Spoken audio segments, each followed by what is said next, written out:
En tout cas, les Gambos sont d'abord à remercier. Ndenge au poussé na mituna oi. Ko remercier papa Yope na linga kamingi. Papa Kabulu. Ce qui est mon temps c'est l'émission. Je dis sincèrement que mon Dieu le bénisse. Président, comment vous réagissez l'évêque Mukuna, qui est l'un des membres influents, dit que non, vous n'êtes plus aux affaires. C'est M. Chimanga, président de section football, faisant l'intérim du président du comité de coordination. Quelle est votre réaction? Je salue d'abord de manière vraiment respectueuse l'administrateur Papa Mukuna, c'est son point de vue, pour surtout son intervention. Mais je dirais que dans une association, il y a beaucoup de personnes qui doivent. C'est pour ça qu'on appelle ça une association. C'est ça. Bon, on peut avoir quelques failles dans une famille, on peut avoir des problèmes. Seulement, dans une entreprise, ça c'est ce que j'ai étudié. Excusez-moi de donner mon avis. Il y a ce qu'on appelle d'abord, même dans une église, hein, on doit on doit d'abord avoir des références, un document de référence. Comme dans les églises, il ne me contredira pas, il y a la Bible. Exact. On parle de la Bible dit... Comme document de référence. Comme document de référence. Et ici, on est dans une ASBL qui doit mieux en société. Il y a des textes qui régissent ce club. Absolument. Je pense qu'on devrait faire un travail de mise à disposition de tous les administrateurs des textes. Quand ils parlent de suspension, oui, il a entendu suspension, tout le monde dit suspension. C'est comme tout le monde dit entreprise, entreprise, entreprise. On ne crée pas une entreprise juste en disant entreprise et en se limitant, comme dans un club omnisport comme le nôtre, à une seule section. Vous comprenez? J'ai l'impression que tout le monde pense que le daring se limite à la section foot. Nous ne nous accrochons pas, c'est triste, mais je le dis sincèrement, c'est déplorable même de voir que les gens ne se donnent pas la peine de pouvoir lire les textes. Que disent les textes? Quelle est la position de Maître Gombe? Je n'ai pas eu le temps de mettre la main sur lui dans tout ce qui se passe là. Je vous ai emmené le PV du conseil d'administration du 27 dernier, où Maître Ngombe, qui est le président du conseil d'administration, a signé le rapport où on rejetait cette suspension parce que selon les textes, hein, cette suspension, il n'existe pas de comité élargi. Alors, quand on parle de suspension, je ne sais pas, peut-être comment suspendu de la section foot. Mais le problème, c'est le terrain. Comment vous fonctionnez maintenant? Par rapport au test, vous avez raison, parce que vous avez été placé là-bas par une assemblée générale extraordinaire. Pour vous faire partir, il faut reconvoquer une autre assemblée générale extraordinaire, parce que ce sont ceux qui ont élu, qui ont qualité pour vous faire partir. Tout à fait. Là, je suis tout à fait d'accord sur le plan de texte. Mais sur le plan réalité maintenant, comment ça va se passer? Ils vous bloquent, ils vous mettent des obstacles. Il y avait d'abord, comme je dis, se complique. Ce pays, il y a des autorités. Oui. Mais d'abord, une association est régie, comme je dis, par des textes. Exact. Donc, au niveau déjà interne, nous devrions suivre la hiérarchie. Le conseil d'administration s'est réuni, donc c'est le travail qu'on a fait, c'est-à-dire la réhabilitation du conseil d'administration, que le conseil d'administration siège pour traiter de ce problème. Exact. Et d'abord, on prévient toutes les autorités, c'est-à-dire la LINAFOOT, la FECOFA, pour qu'ils sachent qui est réellement le correspondant officiel selon les textes. Donc ça a été maintenant prouvé. Parce que selon les textes pour le moment, votre signature est valable à la FECOFA. Tout à fait. Absolument. FECOFA, l'INAFOOT, partout, même comme pour ça. engager... Ça, c'est d'après les textes qui régissent même le daring Clément-Thomas. Exactement. Exactement. Et donc, en fonction de ça, déjà, il y a un problème, mais seulement, je ne voulais pas bloquer l'équipe. Il y a le problème sociologique. Exact. Donc, on a laissé faire certaines choses. Mais on a perdu quand même 3 mois. C'est-à-dire, on a été élu le 11. Exact. On a fait 1 mois pour essayer de retrouver, de chercher les moyens avec des partenaires et tout ça. Bon, bien qu'on dit que le président Mahakan n'a pas de moyens, ce n'est pas un seul individu qui doit dire aujourd'hui, prétendre avoir les moyens pour gérer un grand club ou financer un grand club comme celui-là. Hein, même Mazembe, V-Club, nos aînés pourront l'affirmer. Et même on voit les grands clubs européens, ce n'est pas le président qui, lui, est celui qui doit sortir de l'argent de sa poche pour développer ou professionnaliser un club. Et vous n'arrive pas l'idée de dire, il y a tellement trop de désordre, bon, je me retire, je verrai plus tard. C'est ce que j'ai voulu faire, c'est ce que j'avais déjà fait, mais les anciens, ceux qui croient au changement, ceux qui veulent réellement que ce club puisse se développer, m'ont retenu. Parce que le combat qu'on est en train de mener, ce n'est pas seulement un combat personnel ou pour que nous puissions enlever cette tâche, hein, comment on essaie de salir parfois des dirigeants comme nous. On accepterait ça. Ça, c'est encore une deuxième réunion au GB toujours, non? La réunion qu'on appelle GB2. Tout à fait. Tout à fait. Toujours à la recherche de l'unité. Voilà, non seulement l'unité, mais aussi la légalité. La légalité. C'est-à-dire faire respecter, revaloriser cet organe important. Je vois Maître Gombe un peu pas découragé, je ne dirais pas. Non, il est vaillant. Il est pour son âge, franchement, je suis très, très, très à l'aise de vous dire que c'est une personnalité, c'est quelqu'un à respecter. Et dans quelle ambiance se déroulent ces réunions, justement, du DSMP de regret, à ce niveau? De regret, de voir que... Non, maintenant, on commence un peu tous à être animés d'une même vision, c'est-à-dire l'unité. Vous avez suivi le pasteur Mukuna, mais seulement, il y a juste des petits problèmes de texte, il y a juste des petits problèmes aussi d'intérêt personnel, il y a aussi l'ego, il y a tout ça que nous essayons de régler. Hein, donc, mais déjà, il y a un pas qui se fait. Et comme je dis, pour nous, on devra laisser quand même une histoire. On doit commencer à travailler. Hein, je voudrais chuter un peu à la question que vous avez posée tout à l'heure, parce que je n'avais pas terminé pour vous dire clairement que il y a eu un processus. On devait faire un processus. Comme j'ai dit, on a hérité d'un conflit, mais il ne peut y avoir un problème personnel entre surtout le président de la coordination et le président de la section foot. Pour deux raisons. C'est que nous n'étions pas à la base de ce conflit, mais comme je dis, il y a des intérêts autour de ce grand club, il y a des choses qui se cachent, et des intérêts personnels des individus qui confondent avec l'intérêt du club. Hein, les gens pensent que ce club est devenu une propriété privée. Hein, il y a des gens derrière qui ont des intérêts dans les joueurs, qui ont des intérêts dans... Et le fait que... Parce qu'il faut vous poser la question de savoir qu'est-ce qu'on reproche à M. Mayaka. Si on pose cette question, il n'y a personne qui vous répond. On vous dit, oui, il n'a pas d'argent. Hein, c'est comme si c'était ma boutique où je suis, je ne sais pas, je ne sais quoi. Je ne voudrais pas avoir des langages déplacés parce qu'on me l'a reproché. C'est ça. Hein, mais seulement, ce n'est pas une affaire personnelle, c'est un problème communautaire où il y a beaucoup d'intelligence qui doivent être mises ensemble, il y a une sagesse qui doit être mise ensemble. Et vos relations avec les supporters? Ça a été, je vous dis franchement, si vous allez dans les réseaux sociaux, vous allez voir, ça a été vraiment très terni. C'est ça aussi qui me pousse un peu à essayer de m'exprimer pour expliquer. Il faut poser la question aux supporters, est-ce qu'ils ont laissé le temps au président Mayaka de travailler? J'ai encore suivi... Ils ont été intoxiqués à votre avis? Ah oui, il y a eu une campagne d'intoxication énorme, de dénigrement énorme qui s'est fait en ma personne. Et ben, je dis, la vérité finira toujours par triompher. Mais on a senti qu'il y avait déjà un début de sponsoring, les contacts ont commencé à être pris et quelques résultats sont palpables. C'est à très faible pourcentage. Comme je dis, c'est vraiment les premiers contacts que j'ai eus à entreprendre pour le club. C'était au niveau local. Oui. Hein, on parle de la BIC, c'est un compte que nous avons trouvé, mais bon, notre notoriété a permis à ce qu'on puisse entreprendre un partenariat d'accompagnement. Bon, je vous ai remis un courrier où eux-mêmes se sont rendus compte et ils confirment le fait qu'en lisant les textes, il n'y a pas de comité élargi. Je ne m'attarde pas sur ça, hein, mais j'ai encore suivi. Il faudrait qu'on mette en place un code déontologique, hein, pour que les supporters puissent avoir réellement l'information vraie. Et les gens, sachant que les supporters sont un peu naïfs, ils les manipulent comme ils le veulent pour leur intérêt personnel. Et on m'a fait entendre qu'il y a eu même un dirigeant de notre club qui est passé à la télé pour dire que je suis avec le bien. Alors, quand on fait des affirmations de ce genre, c'est déplorable.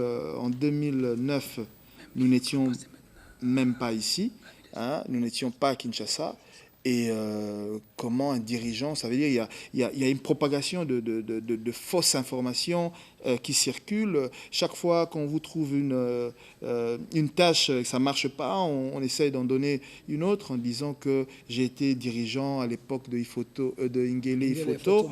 Et pourtant, il y a des archives qui le prouvent. Il y a même un dirigeant de V-Club qui l'a dit que moi, je suis arrivé dans les affaires ici, pour reprendre les affaires familiales, en 2011.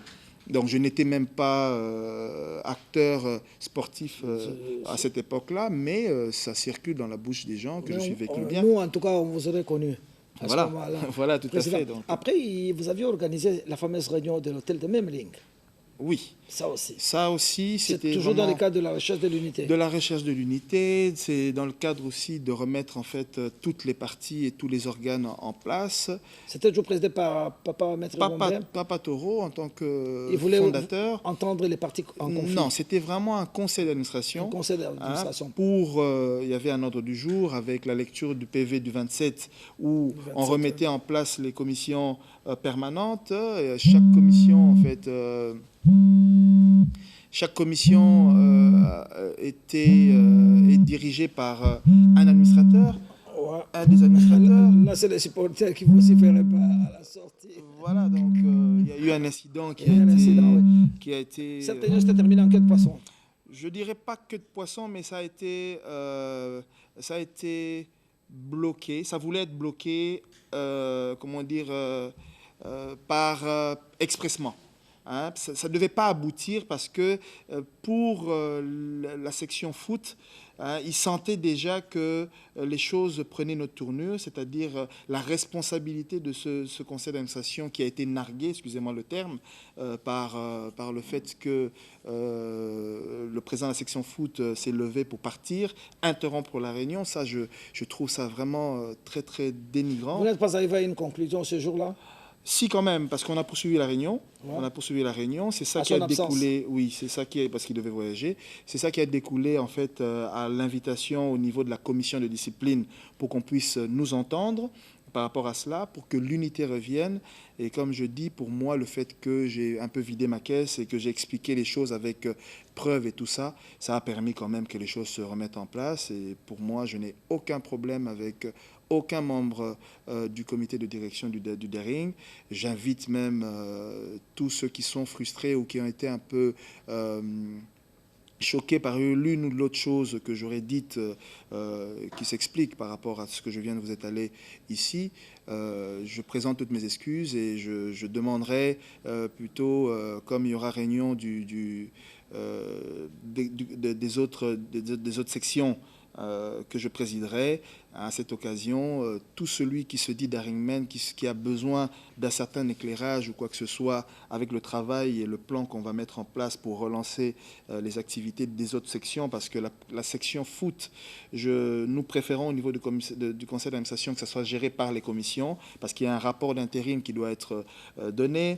Il y a les engagements que le président de la section foot ou le comité avait pris et qui doivent être gérés par la commission des transferts, par la commission financière et tout ça. Entre-temps, nous, on est un peu restés en retrait pour essayer un peu de relancer les activités au niveau des autres sections et puis réencadrer la commission des supporters. Parce que c'est là aussi qu'il y a vraiment un grand problème avec des codes déontologiques. Et il y a une commission en charge de cela qui doit refaire les élections au niveau de la grande commission des supporters. Parce que le président est suspendu par la FECOFAN. Tout à fait. Nous allons écouter M. Kaboulaye justement à l'issue de la réunion du Memling. Je pense qu'il avait quand même bien résumé également la quintessence justement de cette réunion de Memling. On écoute M. Kaboulaye.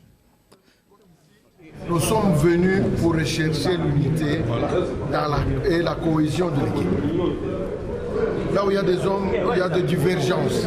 Et nous minimisons ça parce que tous nous sommes pour, n'est-ce pas, qu'Imana reprenne ses lettres de noblesse. Papa ne peut pas se prononcer aujourd'hui. Il n'y a aucune famille où il n'y a pas de divergence.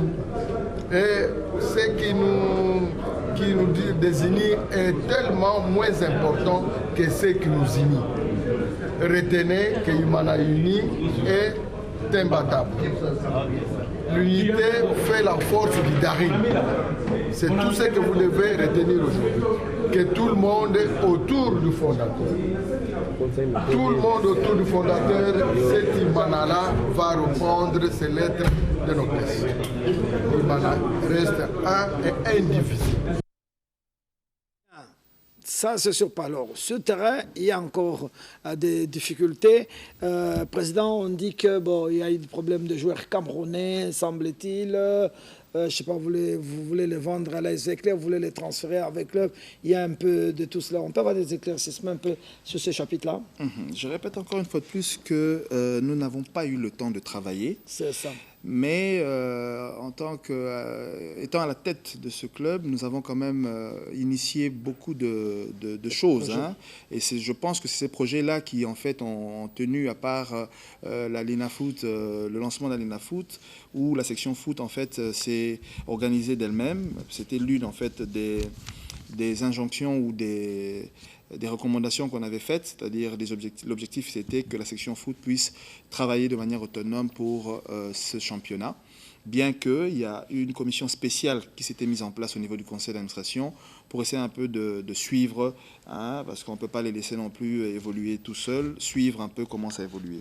Bon, nous avons 3-4 joueurs. Il y a le joueur Cody, qui n'était pas, bon, je dirais, il n'y a pas de joueur définitif, vous le savez très bien. Donc, c'était un joueur qui devait repartir à Manga Sport.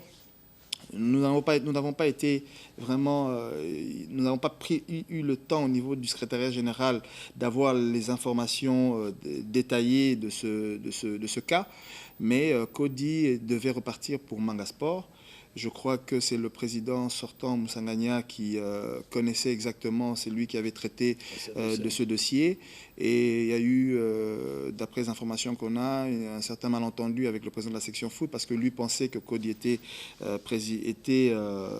définitif. Et je crois que ça a créé aussi un climat de tension entre eux. Je parle vraiment au conditionnel. Et donc, je ne suis pas, disons, à la base, ni été impliqué au transfert de Cody. Mais bon, c'était en plein championnat et je pense que le président de la section foot était pas très content de voir ça. Donc les joueurs camerounais, pour parler que de ce cas, ce sont des joueurs que j'ai accueillis. Le manager me les a emmenés, on a fait le nécessaire pour qu'ils arrivent. Pendant ce temps, je devais repartir pour l'Europe. Quand on a eu à échanger avec le président de la section foot, étant donné qu'il était en voyage, j'ai mis à la disposition de la section foot, donc du président Chimanga. Donc il y a même un email que j'ai envoyé pour le lui dire. Je mettais à la disposition les joueurs camerounais, dont l'attaquant Wega et Basile. Il y avait un troisième, Alexandre, mais l'entraîneur Loussadissou ne l'avait pas retenu. Donc le joueur est encore ici, donc il pourra témoigner. Il y a un deuxième joueur, Odan Kayembe, que j'ai aussi, qui est toujours là, vacant, parce qu'avec tous ces problèmes. C'est un ancien de Mazembe. C'est un ancien de Mazembe que j'ai fait venir, qui devait être mis à disposition de l'entraîneur, mais comme il y a eu des petits soucis au niveau de ça, je préférais le laisser un peu en veilleuse, mais il est là, disponible à jouer pour le DSMP. Le cas de Kisombe, j'ai été abordé par TH, l'ancien président de la section foot, qui m'avait informé que le joueur n'était pas, que la section foot ne voulait pas du joueur, que le joueur était, son cas était assez litigieux et que bon, il ne pouvait pas laisser le joueur traîner. Il est venu me voir pour me demander de signer son transfert. Je lui ai dit qu'à ce stade-ci, je ne pouvais pas le faire parce qu'on doit contre-signer avec le secrétaire général, Manjekou, ad interim. Et donc, j'ai demandé à ce que ça passe au conseil d'administration. Le conseil d'administration, déjà, mon avis personnel, c'était que je ne peux pas accepter qu'un joueur du Daring puisse aller dans les clubs. C'est inconcevable pour moi, surtout que je dis, si c'est un joueur qui preste bien, je préférerais le garder pour moi. Et il s'est fait que la section foot ou le staff technique avait jugé qu'il ne pouvait pas prester. Et j'ai demandé à la commission financière et à la commission de transfert de voir le cas de Kisombe. Mais je confirme sur ce plateau que je n'ai jamais signé le transfert de Kisombe. J'ai contacté même la FECOFA. En principe, le conseil d'administration, disons la commission de discipline, doit faire une correspondance pour lever le dossier de Kisombe au niveau de la FECOFA pour qu'on puisse aller le faire traiter au niveau du parquet, pour voir réellement au niveau comment on appelle ça, la cellule... Transfert? Non, la cellule technique, scientifique, si cette signature est bel et bien une signature fausse, pour vérifier. Et au niveau du conseil d'administration, disons du comité de discipline, on convoquera les différentes parties, c'est-à-dire le président TH qui avait le dossier, parce que je n'avais vraiment pas signé ce transfert et je suis vraiment étonné de voir que ce transfert a bien été traité, mais je vous le confirme que je ne l'ai pas signé. Et donc ça, s'il y a signature, c'est que ça serait un faux. Alors le troisième cas, c'est le cas de KMB, parce que les Deringmen me reprochent que j'aurais fait rater ce transfert. Je tiens à préciser ici que le président Chimanga était